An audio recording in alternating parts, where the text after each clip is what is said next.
Salve, salve galera, Fernando Gasparetto na área.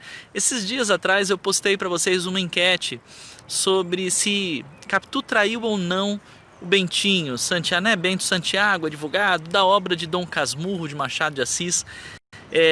Se você não leu a obra e pretende ler ainda, eu vou falar alguns spoilers. Se bem que, se você parar para pensar, é que nem Shakespeare, né? Que nem, por exemplo, Romeu e Julieta.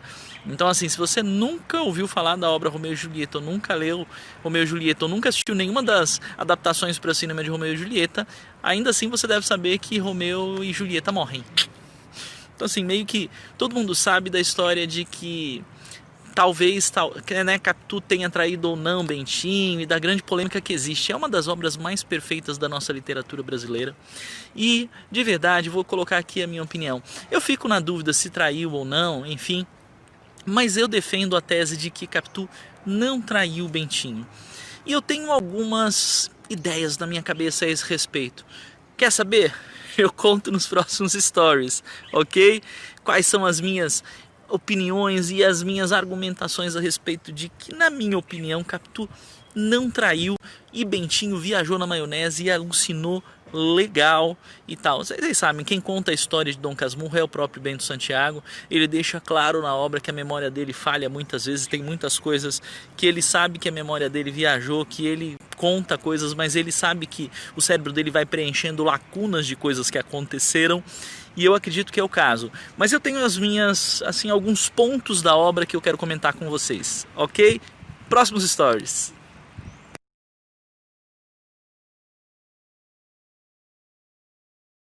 Bento Santiago é o cara que narra a história e conta suas memórias desde a época da infância até agora que ele já é velho.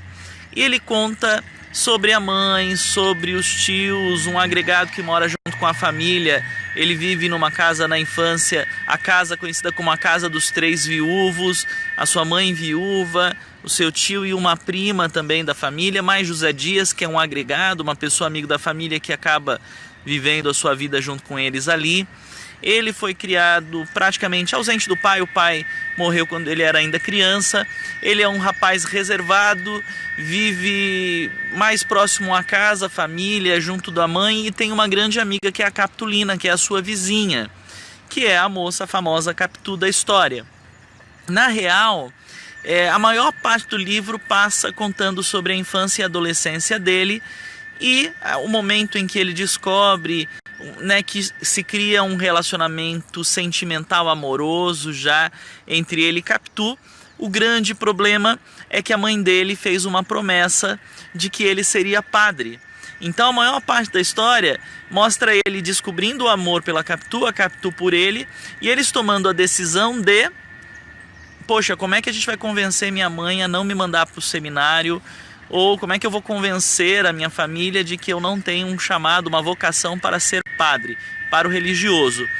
Toda essa história até que, né, ele chega a um ponto em que ele, não vou entrar em detalhes sobre isso, mas ele realmente consegue um subterfúgio e ele não vai para, ou melhor, ele vai para o seminário, fica lá por volta de 2 anos, mas não se torna padre, estuda para ser advogado, e aí a gente já caminha para o final da história, que o final da história mostra o trio parada dura da história: Bentinho, Escobar, Capitu.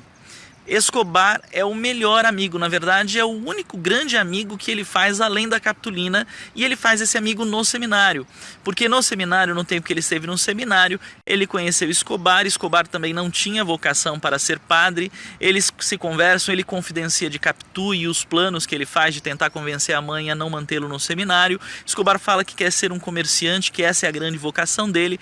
Eles se tornam, durante o período do seminário e tudo, eles firmam essa amizade, Escobar e o Bentinho. Depois que eles saem do seminário, o Bentinho, né, se torna advogado e tal, firma um compromisso com a Capitu.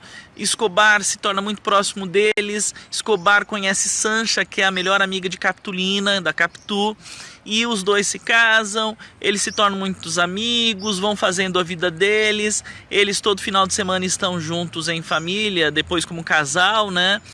Sancha e Escobar têm uma filhinha. Capitu e Bento querem ter filhos, mas não conseguem num primeiro momento, demoram um tempão para ter, até que ela engravida, eles têm um filho, Ezequiel, e eles estão sempre juntos, mas num determinado momento acontece uma tragédia. Escobar, um grande nadador, vai para o mar, vai nadar, mas o mar está de ressaca, ele morre. E aí depois que ele morreu, o Bentinho vai fazer um discurso no funeral dele e observa um olhar de Capitu para o defunto.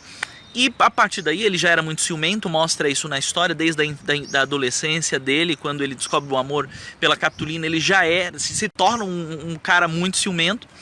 Mas aí ele passa a ter ele desconfia de que ela teve alguma coisa com ele e começa a notar semelhanças no filho, achando que o filho é muito parecido com o Escobar.